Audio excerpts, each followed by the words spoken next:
Hello everyone, welcome to all in study time channel. आपको पता है यहाँ पे हम इकोनॉमिक्स का एनवीएस इकोनॉमिक्स का पेपर जो है वो डिस्कस कर रहे हैं। ठीक है, तो यहाँ हमने 10 क्वेश्चन जो थे वो किए थे। नेक्स्ट के क्वेश्चन जो है वो अभी हम आगे के वाले डिस्कस करेंगे। ठीक है, तो देखते हैं नेक्स्ट क्वेश्चन जो है वो क्या है आपका।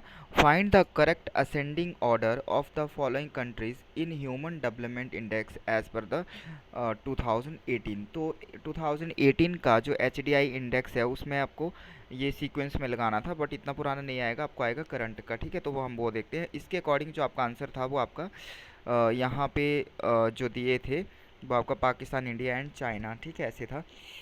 थर्ड ऑप्शन आंसर था, बट अभी का हम देखते हैं कि आपका जो है वो ये देखेंगे कि आपकी फर्स्ट में कौन सी कंट्रीज़ है और एंड में जो है वो आपका कौन सी कंट्रीज़ है।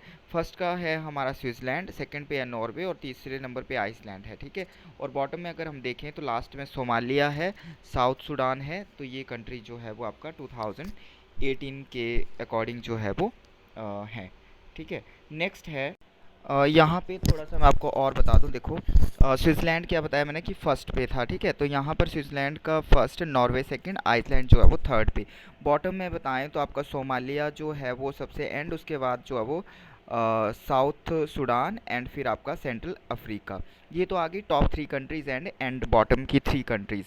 अब आप इंडिया की बात करें तो आउट ऑफ 193 कंट्रीज़ में से इंडिया का जो रैंक है वो 134th है। ठीक है, चाइना की बात करें, चाइना का तो चाइना का है आपका 73, सॉरी 75 है। ठीक है, चाइना का आ गया आपका 75। और पाकिस्तान की बात करें तो 164। ठीक है, पाकिस्तान की बात करें तो 164। तो ये आपको याद रखना है। तो एट प्रेजेंट के हिसाब से जो है वो आपका इस तरह से रहेगा। नेक्स्ट देखते हैं, next question. The Phillips curve shows the trade off between. तो फिलिप्स कर्व जो है वो आपका ट्रेड ऑफ बिटवीन किसके किसके बीच में ये जो है वो बताता है। तो आपका जो फिलिप्स कर्व की जो शेप होती है कुछ इस तरह से होती है। ठीक है, अब इसमें जो है वो ट्रेड ऑफ बिटवीन ये बताता है आपका rate of unemployment and money wages. ठीक है, तो इसका जो सही आंसर जो होगा वो आपका होगा B, the rate of unemployment and money wages. Clear. Next is, next question, a kink demand curve of an oligopolist is. Oligopolist का जो किंग डिमांड कर्व होता है वो आपका किस तरह का होता है। इस तरह से आता है किंग डिमांड कर्व, पहला मोर इलास्टिक फिर आपका लेस इलास्टिक। ठीक है, ऐसे करके। तो ये इस तरह से, और ये तो आपका, तो यहाँ पे क्या बता रहा है ये आपका पहला मोर इलास्टिक फिर आपका लेस इलास्टिक। ठीक है, तो देखते हैं कहाँ पे है elastic in the upper portion. ये बोल रहा है elastic in the upper portion but in elastic in the lower portion. तो अपर पोर्शन में क्या होता है, ये ज़्यादा इलास्टिक होता है एंड इन इलास्टिक होता है आपका इन द लोअर पोर्शन। ठीक है, तो इस तरह से जो है वो आपका Phillips curve, sorry king demand curve जो है वो आता है। ठीक है, तो आंसर हो जाएगा आपका 2। नेक्स्ट है, नेक्स्ट क्वेश्चन, किसी देश पर अधिरोपित अतिरिक्त शुल्क जिसको कि अन्य देश ने निर्यात सब्सिडी के द्वारा निर्यात मूल्य घटाया हो उसे कहते हैं। तो इसका जो आपका आंसर होगा इसका होगा प्रतिकारी शुल्क। ये जिसने मतलब किसी ने हिंदी में अटेम्प्ट किया था ना, आई थिंक प्रतिकारी शुल्क को हम क्या बोलते हैं, इसको एडिशनल जो है वो चार्जेस, काउंटर वेलिंग ड्यूटी। ठीक है, काउंटर वेलिंग ड्यूटी जो इसको बोलेंगे। किसी देश का अधिरोपित अतिरिक्त मूल्य, अधिरोपित अतिरिक्त मूल्य का मतलब होगा additional charges, additional charges imposed. ठीक है, एडिशनल चार्जेस जो इम्पोज्ड। तो प्रतिकारी काउंटर वेलिंग ड्यूटी होती क्या है कि ये गवर्नमेंट जो है वो इम्पोज करती है in order to protect the domestic product को, जो है वो डोमेस्टिक प्रोडक्ट जो होते हैं उनको क्या करने के लिए, प्रोटेक्ट करने के लिए। ठीक है, उनको प्रोटेक्ट करने के लिए जो है वो काउंटर वेलिंग ड्यूटी लगाई जाती है। तो ये कंट्री जो है वो आपका इंपोर्ट के ऊपर जो है ये उसके ऊपर होती है एंड इम्पोर्ट टैक्स भी इसको जो है वो हम बोल सकते हैं। इम्पोर्ट टैक्स होता है by the importing country on the imported products के ऊपर। क्लियर।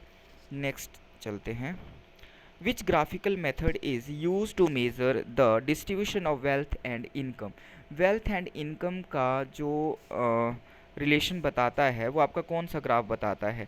तो आपका ओजिव कर्व तो बताता नहीं है, इंडिफरेंस कर्व भी नहीं बताता, ऑफर कर्व भी नहीं बताता, इसलिए कौन बताता है? आपका लॉरेंज कर्व। तो आपको पता है लॉरेंज कर्व जो है वो कुछ इस तरह से होता है, ठीक है। लाइन ऑफ इक्वल डिस्ट्रीब्यूशन है ये ए कंट्री का आ गया लॉरेंज कर्व, और यहाँ पे एक और बनाएंगे तो वो बी कंट्री का होगा, ठीक है, और ये बी एरिया।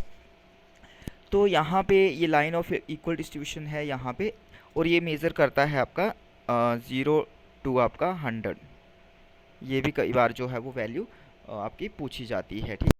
100 क्या रिप्रेजेंट करेगा? परफेक्ट इनइक्वालिटी को रिप्रेजेंट करेगा, और 0 जो है वो परफेक्ट इक्वालिटी। 0 क्या बताया? परफेक्ट इक्वालिटी, और 100 जो है वो परफेक्ट इनइक्वालिटी, ठीक है, इनइक्वालिटी। तो यहाँ पर एक और, यहाँ से हमारा जो लॉरेंज कर्व है उससे हमारी एक वैल्यू निकल के आती है गिनी कॉफिशेंट, ठीक है, गिनी कॉफिशेंट की वैल्यू निकल के आती है।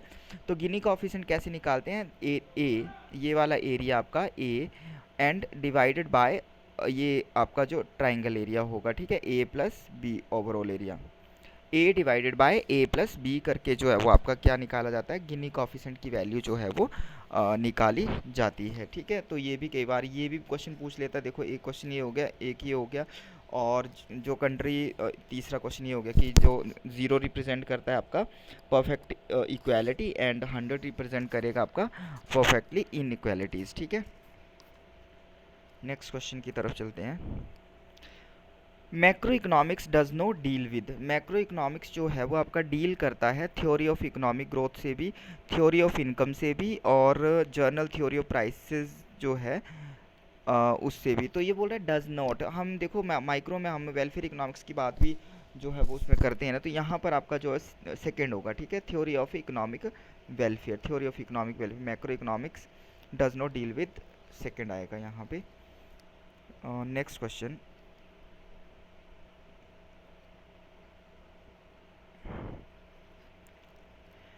The foreign trade multiplier is also known as the, foreign trade ये आपको पता होगा कि एक्सपोर्ट इम्पोर्ट मल्टीप्लायर ये नहीं बोलते हैं इसको, क्लियर।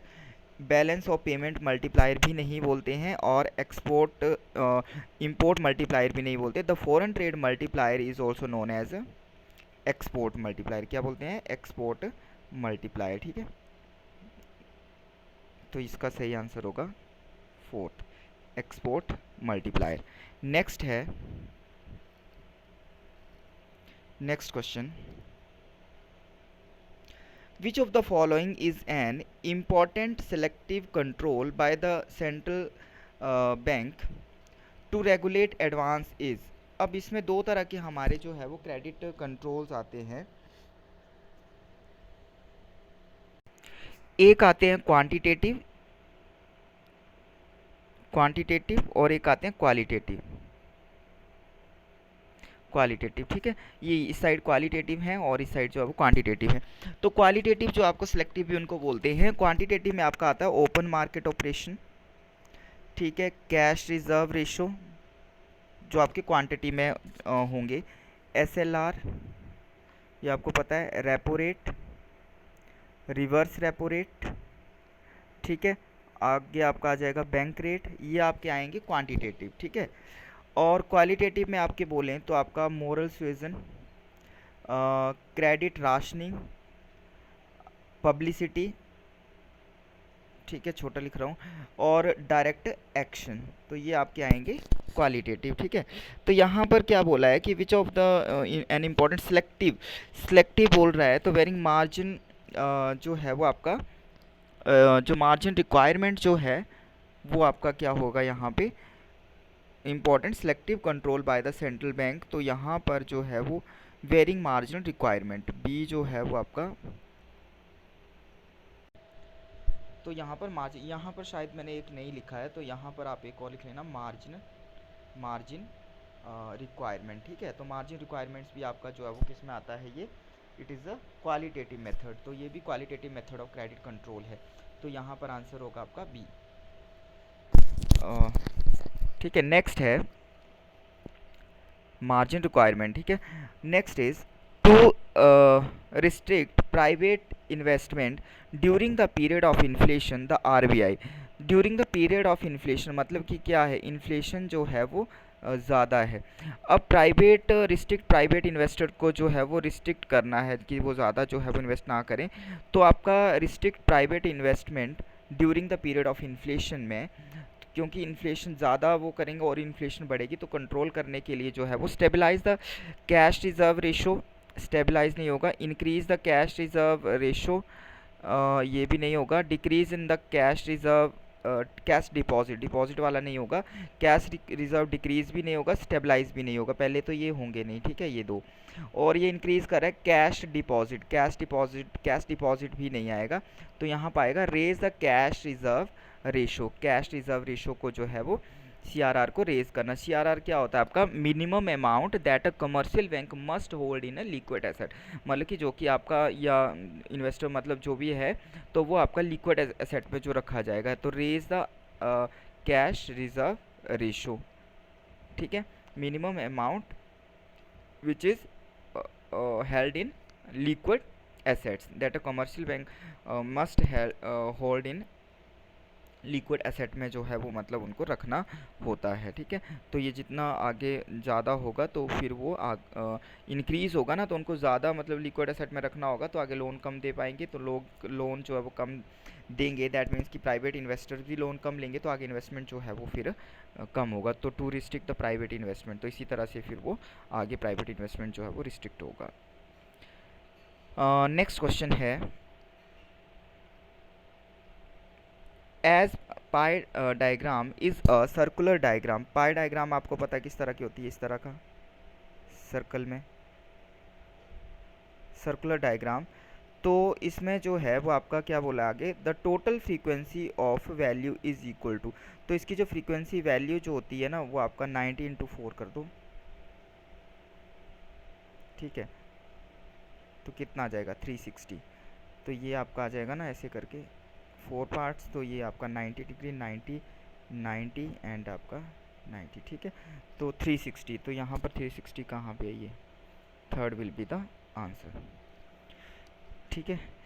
नेक्स्ट क्वेश्चन है, नेक्स्ट जो है वो हम अगली क्लास में करेंगे, इसी तरह से हम जो है वो रोज़ के कुछ क्वेश्चन जो है डिस्कस करेंगे। नवोदय का ये पेपर है इकोनॉमिक्स का, ठीक है, और इसी तरह से हम KVS EMRS वगैरह के पेपर भी जो है वो लाते रहेंगे, रोज़ जो है वो हमारी ये सीरीज़ चलेगी, तो आपने जो है वो इसी तरह से जुड़े रहना है और प्रिपरेशन जो है वो कंटिन्यू रखनी है। पेपर बहुत ही जल्दी जो है वो आने वाला है, ठीक है, ये आपका नवोदय का भी आएगा, KVS का भी और EMRS का भी, ठीक है। तो आज के लिए बस इतना ही, thanks for watching, thank you.